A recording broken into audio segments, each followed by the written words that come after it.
स्वागत है आपका हमारे YouTube चैनल में। तो आज के वीडियो में देखेंगे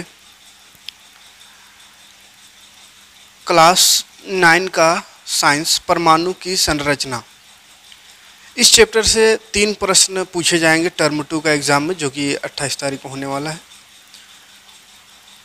क्वेश्चन नंबर 5, 12 और 17।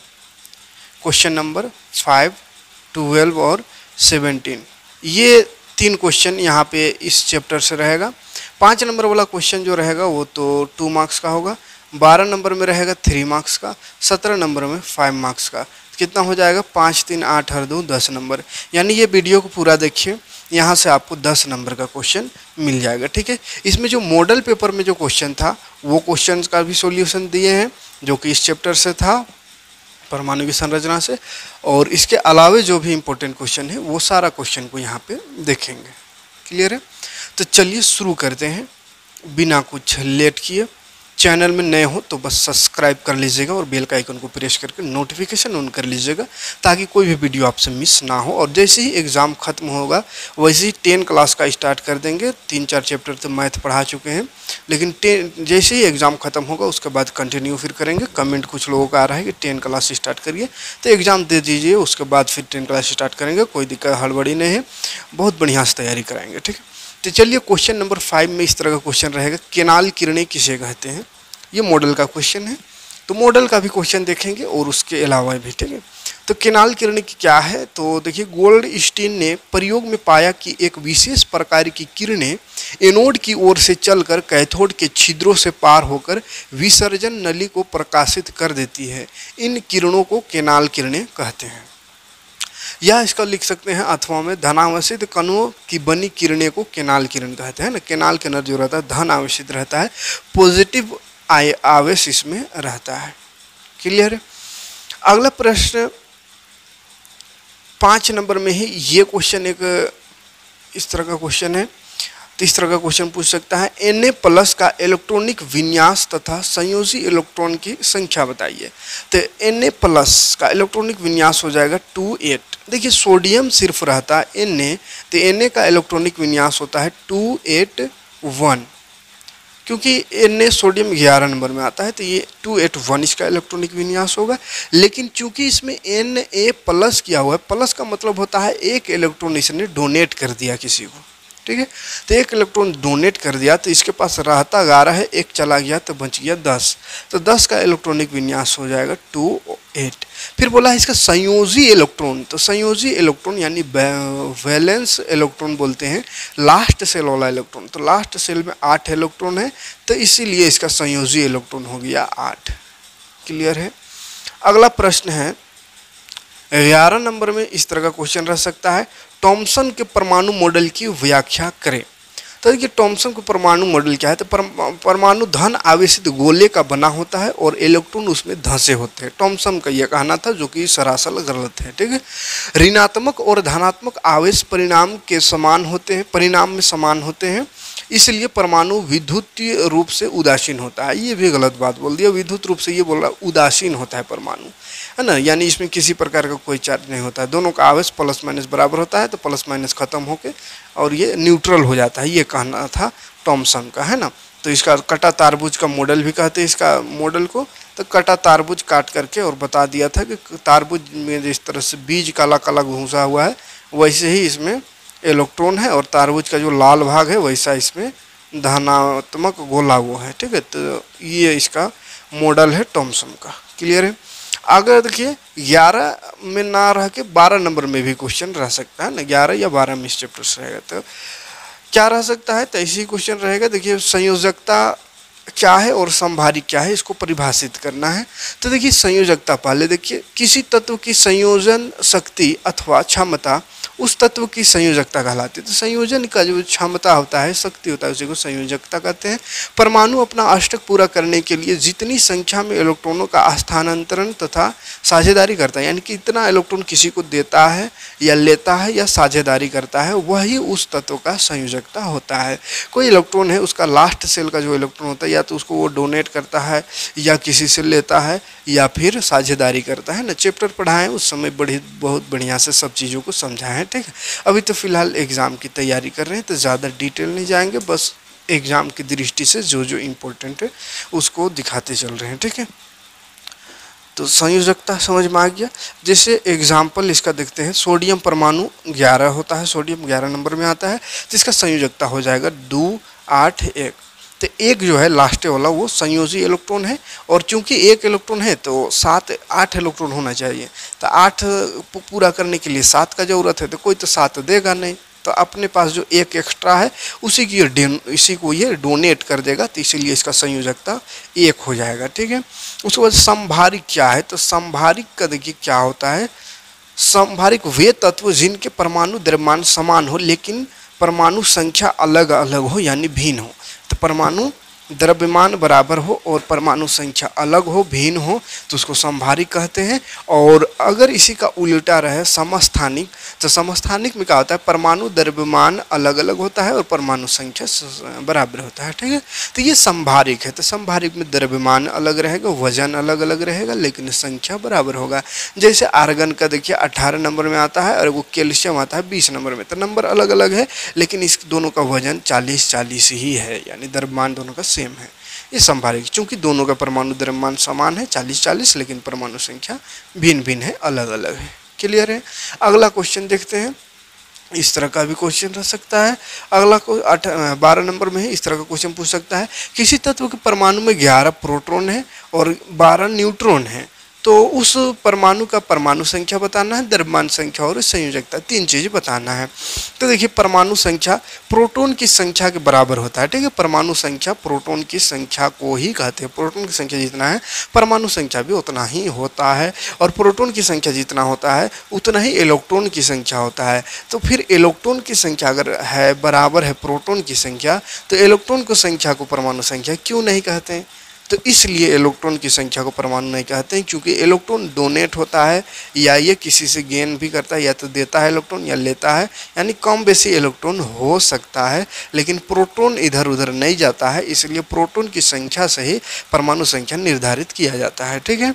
तो 11 प्रोटॉन है, तो इसका मतलब इसका परमाणु संख्या हो गया 11 और इलेक्ट्रॉन का संख्या भी हो गया 11। उसके बाद बोला परमाणु द्रव्यमान, तो परमाणु द्रव्यमान का फॉर्मूला होता है प्रोटॉन की संख्या प्लस न्यूट्रॉन की संख्या, ठीक है। तो प्रोटॉन की संख्या 11 दिया हुआ है और न्यूट्रॉन 12 दिया हुआ है, तो दोनों को जोड़ दीजिए, हैं, तो 23 हो जाएगा। फॉर्मूला याद रखना है, परमाणु द्रव्यमान बराबर प्रोटॉन की संख्या प्लस न्यूट्रॉन की संख्या, यानी प्रोटॉन और न्यूट्रॉन को जोड़ देंगे तो वही उसका परमाणु द्रव्यमान होगा। और इसका इलेक्ट्रॉनिक विन्यास, तो इलेक्ट्रॉनिक विन्यास तो 11 नंबर में है, तो 2 8 1 होगा और संयोजकता 1 हो जाएगा, ठीक है। और ये कौन सा तत्व होगा, तो सोडियम होगा, है ना।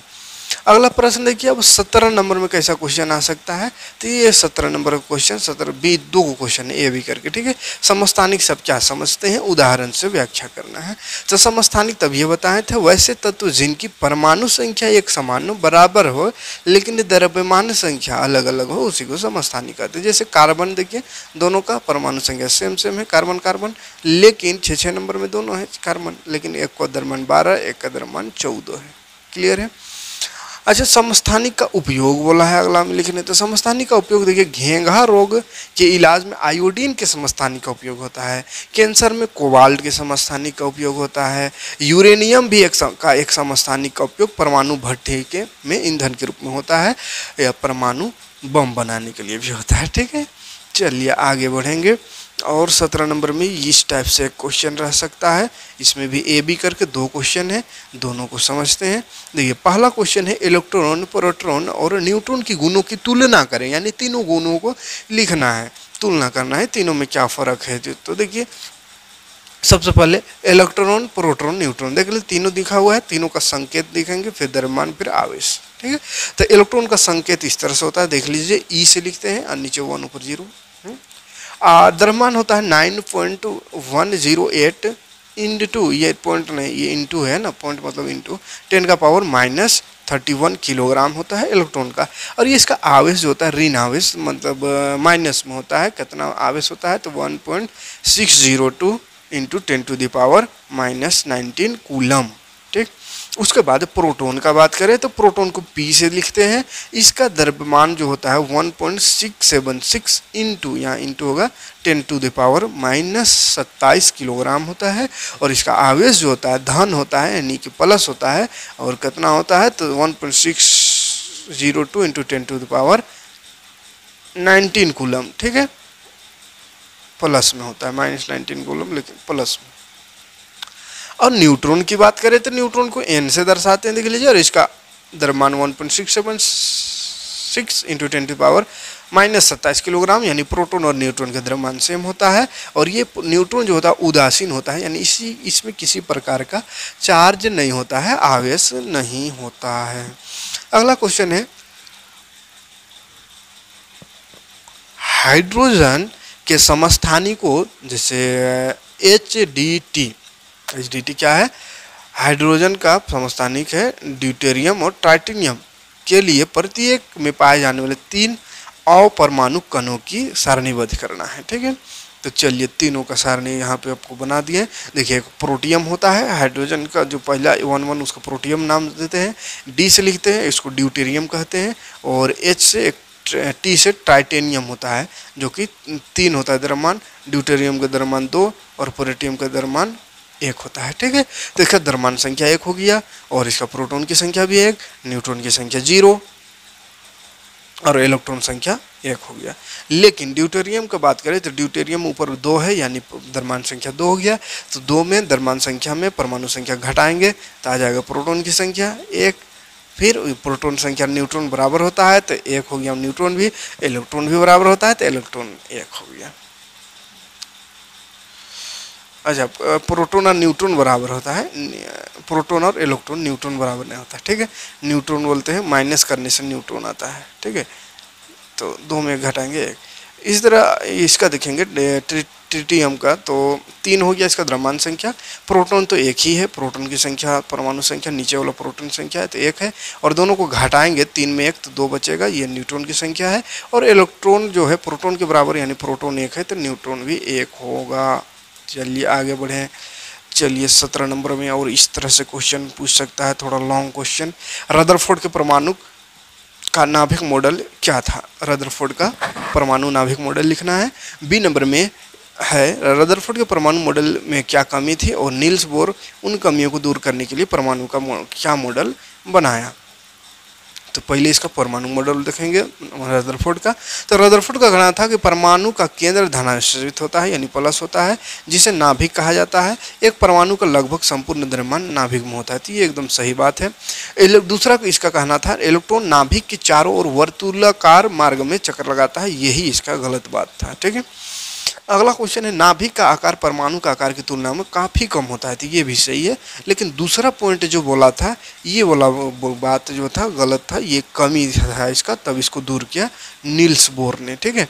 तो चलिए बी नंबर क्वेश्चन में आते हैं। रदरफोर्ड के परमाणु मॉडल की कमियां, तो परमाणु द्रव्यमान की संख्या को नहीं सुलझा सका, ये द्रव्यमान संख्या क्या होता है उसको नहीं वो बता नहीं सका था। और दूसरा परमाणु के अस्थायित्व की संख्या व्याख्या नहीं कर पाई थी, है ना। अस्थायित्व की व्याख्या नहीं हो पाई, यानी कि ये बोल रहा था कि वर्तुलाकार घूमता है तो ये घूमते घूमते ब्लास्ट कर जाता, खत्म हो जाता है ना, यानी परमाणु अस्थायी है, ये उसने कहा था, बल्कि ऐसा बात नहीं है, ठीक है। तो रदरफोर्ड के परमाणु मॉडल की कमियों को दूर करने के लिए नील्स बोर ने परमाणु की संरचना के बारे में निम्नलिखित अवधारणाएं प्रस्तुत की। क्या क्या अवधारणा था? पहला था इलेक्ट्रॉन केवल कुछ निश्चित कक्षाओं में ही चक्कर लगा सकता है, जिन्हें इलेक्ट्रॉन की विविक्त कक्षा कहते हैं। और वो कक्षा था कक्षा KLMN ऐसा, है ना, या 1 2 3 4 अलग। क्लियर है? आगे बढ़ेंगे। अब इम्पोर्टेंट क्वेश्चन देखते हैं, उससे हट के, वो सब मॉडल का था, मॉडल से हट के, ठीक है। तो चलिए अन्य महत्वपूर्ण प्रश्नों की श्रृंखला में देखते हैं। पहला क्वेश्चन अति लघु पहले देखेंगे, यानी 2-2 नंबर में पूछा जा सकता है। यदि किसी परमाणु में 1 इलेक्ट्रॉन और 1 प्रोटॉन है तो इसकी आवेश होगा या नहीं? तो कोई आवेश नहीं होगा, क्योंकि एक इलेक्ट्रॉन है यार, एक प्रोटॉन है, तब तो माइनस और प्लस, एगो माइनस वाला एगो प्लस वाला, तो दोनों कैंसिल हो जाएगा, माइनस और प्लस दोनों कैंसिल हो जाएगा, तो उसमें कोई भी आवेश नहीं बचेगा।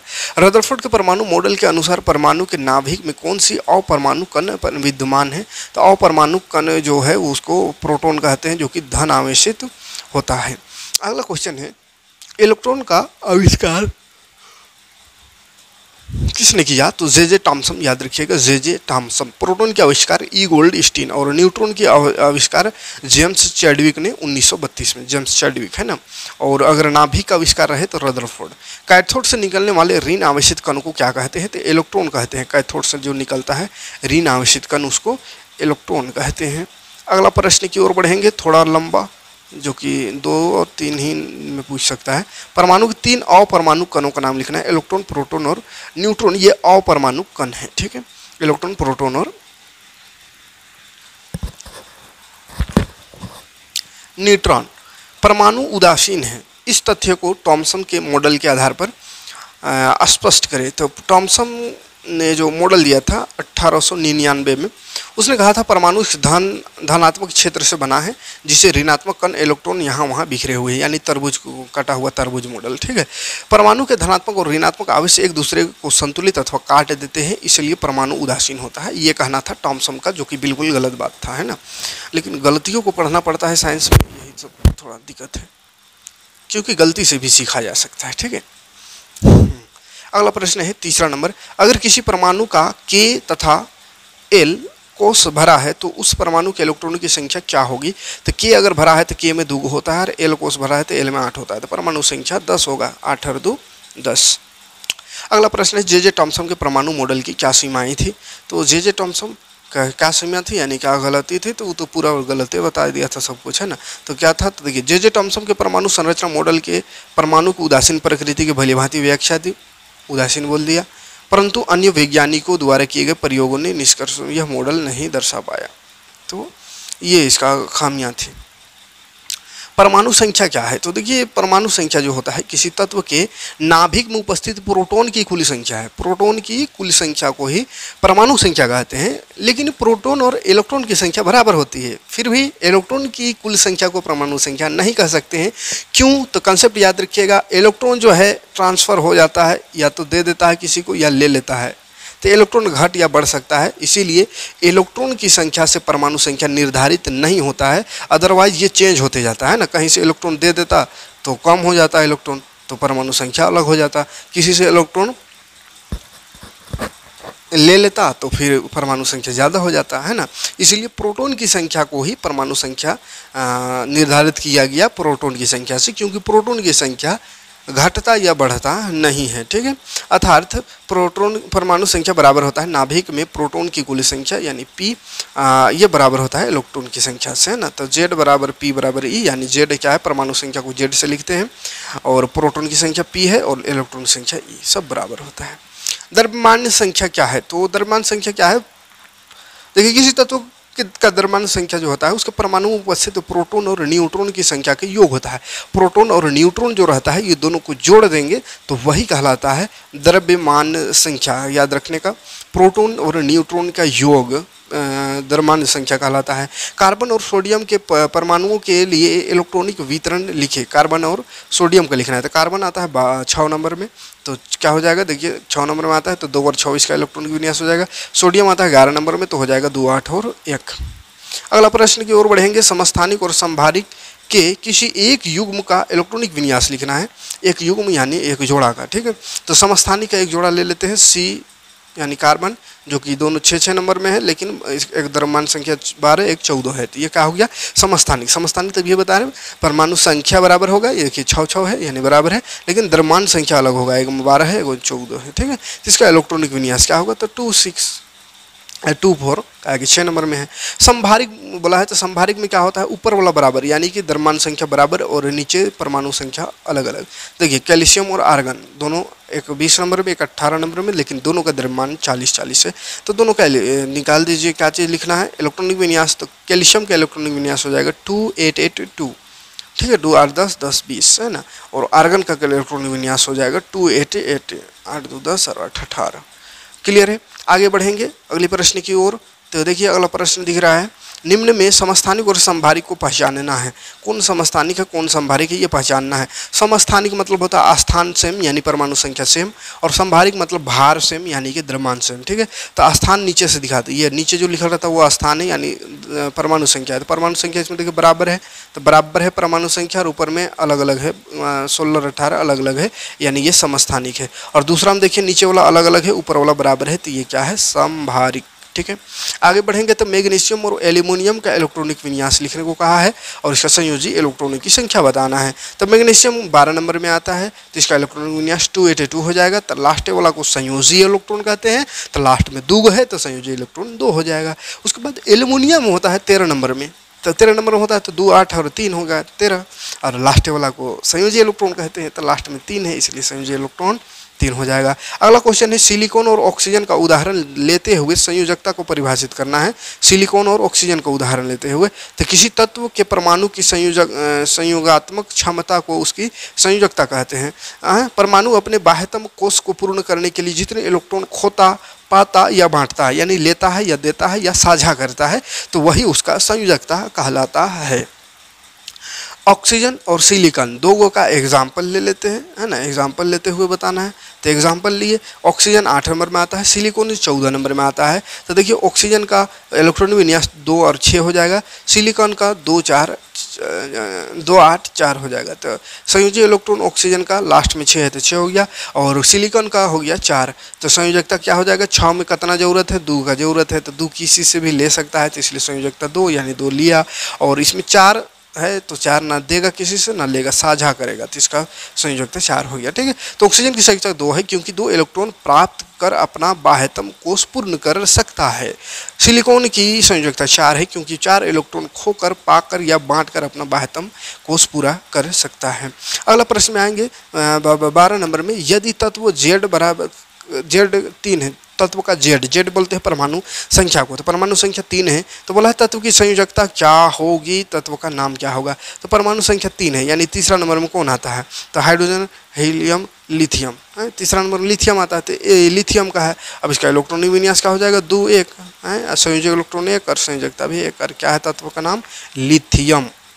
अगला प्रश्न है, 2 परमाणु स्पीशीज के केंद्रकों का संघटक नीचे दिया हुआ है, तो बताना है x और y के द्रव्यमान संख्या ज्ञात करना है और दोनों का नाम लिखना है। ठीक है, तो देखिए प्रोटॉन दिया हुआ है, न्यूट्रॉन दिया हुआ है, तो दोनों का जोड़ देंगे तो हो जाता है क्या? द्रव्यमान संख्या। तो x का द्रव्यमान संख्या 6 6 12 हो जाएगा, y का द्रव्यमान संख्या 6 और 8 14 हो जाएगा। ठीक है, और है क्या ये?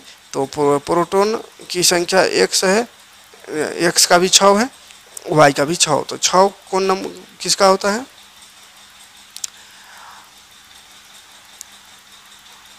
कार्बन का है ना, 6 नंबर में कार्बन आता है, तो कार्बन होगा, और दोनों का परमाणु संख्या तो 6 6 है, इसीलिए ये दोनों का होगा समस्थानिक होगा। ठीक है, कि 6 6 दोनों में है। क्लियर है, ये बना लीजिएगा इस तरह से। अगला क्वेश्चन है 14 नंबर, एक तत्व का इलेक्ट्रॉनिक विन्यास 2 8 1 है, तो क्या है? तो ये तो सोडियम है, तभी से यही ला रहा है, सोडियम है ना, सोडियम है, और इसका क्या बोला था? परमाणु संख्या, तो परमाणु संख्या 2 8 10 और 11 हो जाएगा। एक तत्व का इलेक्ट्रॉनिक विन्यास 2 8 3 है, तो क्या होगा? तो 2 8 3 13 हो गया, तो इसका परमाणु संख्या 13 हो जाएगा। और ये क्या है? तो एल्यूमिनियम है, 13 नंबर में एल्यूमिनियम आता है।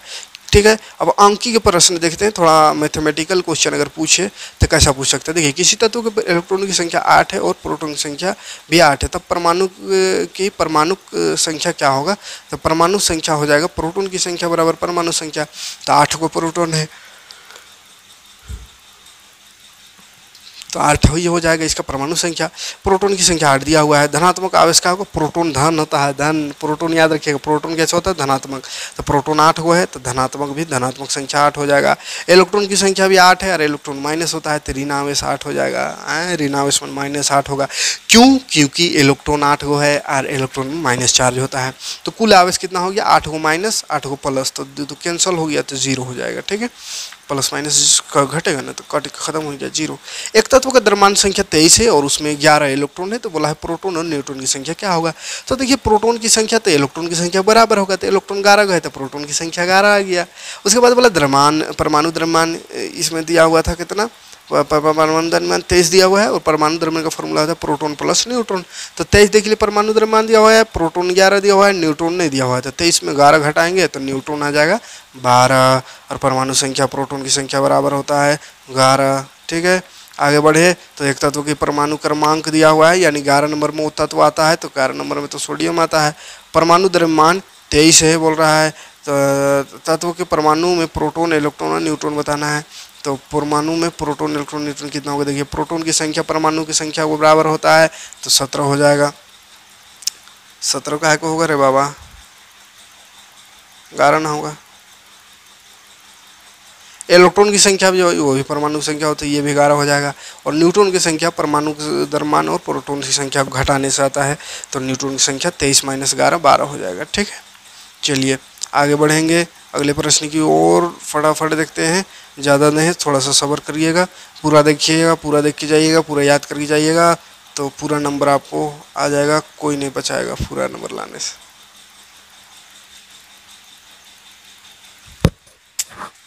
तो इस तरह का न्यूमेरिकल क्वेश्चन आएगा तो उम्मीद है अब बन ही जाएगा। किसी तत्व के परमाणु में 5 प्रोटॉन है, 5 इलेक्ट्रॉन है, 5 गो न्यूट्रॉनो है, तो बोला है परमाणु संख्या, द्रव्यमान संख्या और इलेक्ट्रॉनिक विन्यास, कोर इलेक्ट्रॉन सब निकालना है, संयोजकता भी। तो देखिए प्रोटॉन की संख्या बार बार बोल रहे हैं, परमाणु संख्या को कहते हैं, और परमाणु संख्या, प्रोटॉन की संख्या और इलेक्ट्रॉन तीनों बराबर होता है। तो प्रोटॉन की संख्या यहाँ 5 दिया हुआ है, तो परमाणु संख्या भी हो गया 5 और इलेक्ट्रॉन की संख्या भी हो जाएगा 5। ठीक है, इलेक्ट्रॉन तो खैर दिया ही हुआ है, पूछा नहीं, इलेक्ट्रॉन 5 दिया हुआ है। अब परमाणु द्रव्यमान बोला, तो परमाणु द्रव्यमान में होता है न्यूट्रॉन और प्रोटॉन को जोड़ने से, तो न्यूट्रॉन वो 5 गो है, इलेक्ट्रॉन का चीज न्यूट्रॉन और प्रोटॉन वो 5 गो है, तो 5 5 जोड़िएगा 10 हो जाएगा। तो इसका इलेक्ट्रॉनिक विन्यास क्या हो गया, 5 है ये, तो 5 का इलेक्ट्रॉनिक विन्यास क्या हो जाएगा, 2 और 3। तो कोर इलेक्ट्रॉन कितना हो गया, 3 और 2 5, टोटल इलेक्ट्रॉन 5 हो गया। अब इसका तत्व का संयोजकता 3 हो गया। ठीक है, संयोजकता का हो गया, लास्ट सेल वाला कहते हैं, तो 3 हो जाएगा। अगला प्रश्न, किसी तत्व के परमाणु क्रमांक तथा परमाणु द्रव्यमान क्रमशः दिया हुआ है 35 17 35, यानी परमाणु संख्या 17 है और द्रव्यमान संख्या 35 है। तो बोला है इसमें उपस्थित प्रोटॉन और न्यूट्रॉन बताओ, तो आराम से बता सकते हैं। कैसे, तो परमाणु संख्या प्रोटॉन के बराबर होता है, तो 17 को परमाणु संख्या 17 है तो प्रोटॉन भी 17, पहला आंसर हो गया। और न्यूट्रॉन बताना है, तो न्यूट्रॉन होता है द्रव्यमान माइनस प्रोटॉन की संख्या, तो द्रव्यमान 35 है, प्रोटॉन 17, तो घटाइए, बस घटाना खाली है, आ गया 18। ठीक है, तीसरा का प्रश्न आप उम्मीद है बन जाएगा, कोई नहीं, देख लीजिए ये सब क्वेश्चन भी, ये सेम क्वेश्चन वही सब है, देख लीजिए ये सब को अपने से बना लीजिए, दिखा दे रहे हैं, ये रहा, ये सब को अपने से कोशिश करिए, ये सब एक ही क्वेश्चन है यहाँ तक है। ठीक है, हाँ चलिए आगे बढ़ेंगे, अब आगे बढ़ेंगे तो थोड़ा दीर्घ उत्तरी देखते हैं। ठीक है, ये सब क्वेश्चन हो जाएगा, ये सब न्यूमेरिकल बहुत सारा बता दिए। अब दीर्घ उत्तरी आते हैं, यानी कि 5 मार्क्स के लिए क्वेश्चन पूछ सकता है यहाँ से।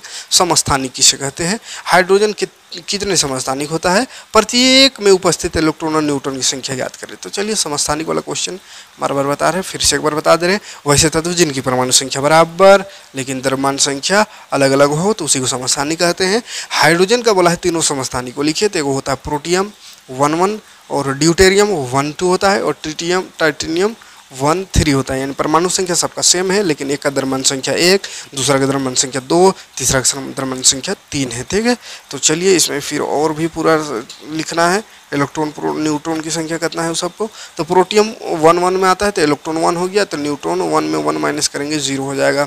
और ड्यूटेरियम 1 2 में आता है, तो इसमें देखिए 1 इलेक्ट्रॉन की संख्या हो गया, नीचे वाला इलेक्ट्रॉन की संख्या है, और दोनों को घटाएंगे तो अगर न्यूट्रॉन की संख्या, तो घटाने से 1 आएगा। 3 1 हो गया इसका इलेक्ट्रॉन संख्या, और घटाएंगे तो 2 आ गया इसका न्यूट्रॉन की संख्या। अगला प्रश्न है, रदरफोर्ड के प्रयोग के वर्णन द्वारा स्पष्ट करें कि परमाणु के केंद्र में धन आवेशित कण है तथा परमाणु का संपूर्ण द्रव्यमान उसके नाभिक पर केंद्रित रहता है। ये हमको रदरफोर्ड के अनुसार बताना है। तो रदरफोर्ड क्या किया था 1911 ईस्वी में, रदरफोर्ड ने सोने की पतली परत पर अल्फा कणों का आघात कर निम्नांकित निरीक्षण, मतलब अल्फा कण को टकराया तो क्या हुआ, देखिए अधिकांश अल्फा कण सोने के पत्ती से होकर अपने पूर्व पथ से सीधे निकल गए, मतलब आर पार हो गया। और अल्फा कण के बड़े कोण से एवं अन्य कुछ छोटे कोण से विचलित हो गए, माने कुछ कुछ वापस आ गया, ठीक है। और कुछ कुछ क्या हुआ, अल्फा कण जिस दिशा में जिसे जाते थे उसी दिशा में विपरीत एकदम डायरेक्ट सीधा गया, सीधा वापस। और कुछ कुछ कुछ एंगल से टर्न कर रहा था, कुछ कुछ एकदम डायरेक्ट जैसा गया वैसे ही वापस। तो इससे क्या क्या निकला, देखिए नाभिक के निकट से गुजरने वाले धन आविष्ट अल्फा कण का विचलन होना इस बात का प्रमाणित करता है कि परमाणु को नाभिक में धन आवेशित कण यानी प्रोटॉन है, ठीक है। और भी होगा इसका, चूंकि अधिकांश अल्फा कण सीधे निकल जाते थे, इसलिए पता चला कि परमाणु का अधिकांश भाग खोखला होता है और उसका संपूर्ण द्रव्यमान उसके नाभिक पर केंद्रित होता है, ठीक। अगला क्वेश्चन, रदरफोर्ड के नाभिक के सिद्धांत को लिखना है, उसी का सिद्धांत अब लिखना है पूरा।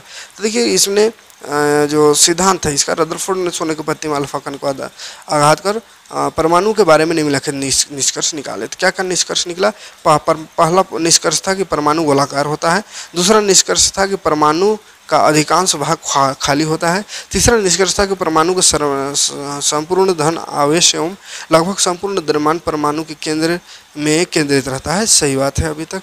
नाभिक का आयतन परमाणु के कुछ आयतन की तुलना में नगण्य होता है, ये भी सही है। अगला है परमाणु को में उपस्थित इलेक्ट्रॉन यानी ऋण आवेश माइनस वाला की संख्या तथा धन आवेशित प्रोटॉन की संख्या बराबर होता है, फलतः परमाणु उदासीन होता है, यह कहा था रदरफोर्ड ने। अगला बात कहा था इसने कि इलेक्ट्रॉन नाभिक के चारों ओर विरिताकार पथ में चक्कर लगाता है, जो कि गलत बात था, वो अलग अलग ऑर्बिटल में चक्कर लगाता है, विरिताकार नहीं चक्कर लगाता है, नहीं तो फिर वो कहा होता है धीरे धीरे खत्म हो जाता है ना, परमाणु का अस्तित्व ही खत्म हो जाता है। इलेक्ट्रॉन के वेग से उत्पन्न केंद्रापसारी बल नाभिक और इलेक्ट्रॉन के बीच वैद्युत आकर्षक बल को संतुलित करता है, जिससे इलेक्ट्रॉन नाभिक में नहीं गिरता है।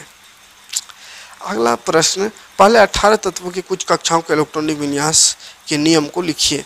ये लास्ट क्वेश्चन है ना। इसी क्वेश्चन को ऐसा भी पूछ सकता है, परमाणु को विभिन्न कक्षाओं में इलेक्ट्रॉन के वितरण के लिए बोरबरी के किन्हीं 3 नियमों का उल्लेख करें, यानी 3 नियमों को लिखना है। परमाणु को विभिन्न कक्षाओं में इलेक्ट्रॉनों के वितरण के लिए बोरबरी ने कुछ नियम प्रस्तुत किए। पहला नियम था, इन नियमों के अनुसार किसी कक्षा में उपस्थित अधिकतम इलेक्ट्रॉनों की संख्या को सूत्र 2n² से दर्शाया जाता है, जहां n कक्षाओं की संख्या या ऊर्जा स्तर है। इसलिए इलेक्ट्रॉन की अधिकतम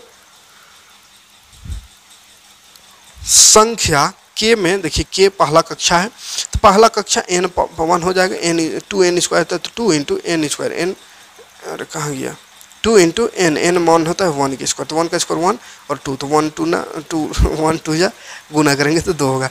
l मान दूसरा नंबर में, तो 2n² फार्मूला होता है, तो 2n में 2 रखे और स्क्वायर, तो स्क्वायर 2 का स्क्वायर 4 हो गया और फिर 2 है तो 4 दूनी 8 हो गया, ठीक है। उसी तरह तीसरा कक्षा का इलेक्ट्रॉन निकाल सकते हैं। तीसरा कक्षा में 2 × 3 का स्क्वायर हो जाएगा, 3 का स्क्वायर 9 और 9 दूनी 18 हो जाएगा। इसी तरह चौथा में 4 का स्क्वायर है 16 और 2 16 दूनी 32 हो जाएगा, ठीक है। सबसे बाहरी कोष में इलेक्ट्रॉन की अधिकतम संख्या 8 होगा, ये बोला फिर उसने। उसके बाद कहा दोनों ने मिल करके किसी परमाणु के दिए गए कोष में इलेक्ट्रॉन तब तक स्थान नहीं लेते हैं जब तक कि उससे पहले वाले भीतरी कक्ष पूर्ण रूप से भर नहीं जाते। इससे स्पष्ट होता है कि कक्षाएं क्रमानुसार भरती है। क्लियर है, इतना क्वेश्चन देख के जाइए, इससे हट के और कोई क्वेश्चन नहीं रहेगा। पूरा क्वेश्चन पढ़ ही जाइएगा, मॉडल का भरोसा न रहिएगा कि खाली मॉडल ही पढ़ के जाएंगे पास हो जाएगा। काहे कि सोशल साइंस में देख लिए, सोशल साइंस में मॉडल से हट के ज़्यादातर क्वेश्चन आ गया है ना। बाकी में तो मॉडल से आया था, लेकिन सोशल साइंस में थोड़ा दिक्कत हो गया, इसलिए पूरा चैप्टर पढ़िए, जितना चैप्टर पढ़ना है सारे चैप्टर का क्वेश्चन जितना बताएंगे सभी क्वेश्चन को देख के जाइए, तो आपको किसी प्रकार का कोई दिक्कत नहीं होगा, ठीक है। चैनल में नहीं तो सब्सक्राइब कर लीजिएगा और बेल का आइकन को प्रेस करके नोटिफिकेशन ऑन कर लीजिएगा, ताकि कोई भी वीडियो आपसे मिस ना हो। Thanks for watching.